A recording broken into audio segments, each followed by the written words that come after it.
Okay, so this is Nancy Dye here, Equestrian Mindset Coach, with another case study. Today I'm going to talk about when things in our life happens and how that may affect your riding.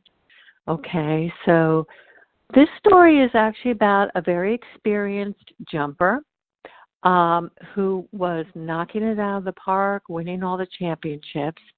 And then she had a life event. Her father passed away, and so all of a sudden, she was not performing as well as she should in the ring. So this happens quite a bit, not just when people pass away, but any other life event, transitions, moving to, a new home, maybe going away to college, all kinds of life transitions. But when somebody close to you passes away, it's all about the meaning that you give to that event, right? So when I asked her what she was feeling and what it meant to her that her father passed away, she said to me, well, he was my number one supporter. And I said, well, what do you mean by that, financially or emotionally? And she said, well, both. She said he was always there. He helped me with my business. She actually had her own farm, and she was, a trainer, and she was going over to Europe with her father and buying horses and training them and selling them. And, he just helped her with her business. That was her business partner, as well as financial support if she needed it. And then, of course, her number one emotional supporter. So, of course, when something like that is suddenly gone, the feeling is what? Well, for everyone it's different. For her, she said, I kind of feel like the rug's been pulled out from underneath me. Aha.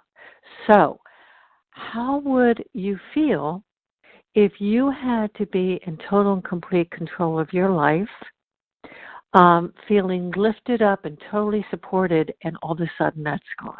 Right? So that was the meaning that she was giving to it, and that's the emotion that she was therefore feeling as she was going into the show ring, that her foundation was gone, right? So this story is actually a great example of doing a reframe, okay? Because it's all about the meaning that you give to an event. So if that's the meaning that you give to the event, of course, you're going to feel like you're kind of not on really solid ground, right? So how can we turn this around? So this is what I said to her. I said, what other meaning could you give to that event? Okay. So she just, came up with a blank. She just couldn't see anything other than a negative meaning. Okay. So we went through some possibilities, right? So I said to her, well, gosh, it's kind of like, we're all going to eventually, our parents are going to pass away. And so is there anything good to that? And she said, well, I guess because, I'm going to have to stand up on my own 2 feet, right? Yep, that's a positive. And what else? Well, if I stand up on my own 2 feet and I run this place all on my own, then I guess I'm going to feel stronger. And I said, exactly, right. And what else? And so she went through a very long list. And when she got stumped and couldn't think of something else, I asked her questions and set her up to come up with more things until she had a list of like maybe 15 things that could possibly actually make the fact that her parent had passed away in the end turn out to be a big benefit for her, right? Because why? Because she was going to have to actually stand up on her own 2 feet, do this on her own, become more empowered. And here's the thing also.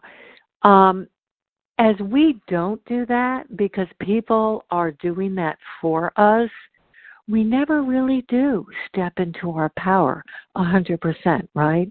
Or maybe we do, but we think maybe it's not us, it's actually all these other people in our life, right? But the wonderful thing, when you're left all on your own, there is no other choice. And so the way to do a reframe is to find the purpose. find the valuable purpose that might come of all this.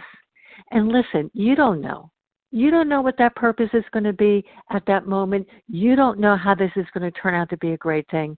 But as Tony Robbins would say, it's my favorite line, you're going to hear this a lot, life is not happening to us, but for us. So find that reframe, find that purpose. And you know what? For now, make it up. Come up with something. I mean, here's the question. How would you like the good ending of this story to be? And come up with something. And then go ahead and work your life and engineer your life to have it become that purpose. Okay? So this is similar to what I had to do, right? So when I was going through all my struggles and all the awful stuff that I went through, one of the things that got me through was that, well, you know what? Hey, this is going to make for a good book. You know what? If I figure this out, I'm going to be able to help a lot of people. Okay? Find the purpose. So what is the end up of this, right? What's the total and complete reframe? I said to her, listen, what if instead of looking at this as the rug had been pulled out from underneath you, what if, looking at all the other great meanings that we just came up with, what if the truth was that you're on a magic carpet ride? What if he actually let you go and gave you the freedom to take off and to absolutely do this on your own? Just flying through the air, okay? So it's a magic carpet ride. So it's kind of like, have you ever heard anybody say, oh, I'm hanging by such a thin thread. This happened, and then that happened, and then this happened, and I'm hanging by a thin thread, okay? Somebody just said that to me the other day, and I said to them, why is it that you're hanging by a thin thread? She said, well, all these things happened to me. And I said, well, you made it through that event, right? Yes. All right. And then this happened, and then you made it through that, right? Well, yes. And I went through her list, right? So wait a minute. You're hanging by a thin thread? Or were you actually step by step gaining and building more strength, confidence, and courage? And now you can fall back on that fact.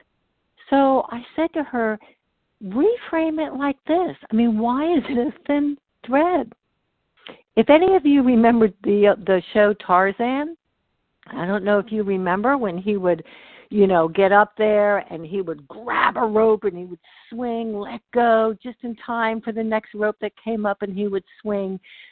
Instead of hanging by a thin thread, why not say you're flying through the jungle and, whatever that victory thing that he would cry out, right, about how much fun he was having, okay? It's not, oh, no, this is happening, and then, oh, no, that's happening. It's the exact opposite. It's that you grab this rope, yep, got that, and then the next thing, yep, grab it, got that. So it's either, oh, no, or it's, I got this, and I got that, and I got this. One is a really negative, awful feeling, okay? And the other one is pure joy, okay? It's all about how you're going to look at it. So look at your challenges like that, okay? You're going through the jungle, and it's like you let go and you go, oh, no, but you grab another rope, and you're just swinging through the jungle, challenge after challenge. And what are you saying to yourself as you grab that next rope? And you go swinging through. I got this. I got this. Yep, and I got this. Yep, and I got this. No problem. And I got this. Okay? So listen, are you swinging through the jungle, having fun and enjoying it? Or are you looking at your challenges and your losses and your life events as things that are negative? Okay? And things that are impacting you in a negative way. Because listen, You cannot think of the negative and feel that negative emotion and also think of the positive and then have a positive emotion at the same time. Okay? It's impossible. So you have to choose. But what usually happens is we automatically default to a focus and a meaning and therefore an emotion that is disempowering for us. All right? We need to consciously choose a more empowered meaning and therefore a more empowered emotion. Then we will go in the show ring feeling empowered. Okay? She's not going in there with the rug having been pulled out from underneath her. Her father just gave her the opportunity of a lifetime. He was there until, she actually had learned and had all the talent, all the skills that she needed to do it on her own. It was actually perfect timing. You know why? Because she's ready to fly. Okay, so that's my case study for today, and I will be putting out more in the future. This is Nancy Dye, Breakthrough Equestrian Mental Skills Coach. Have a great day.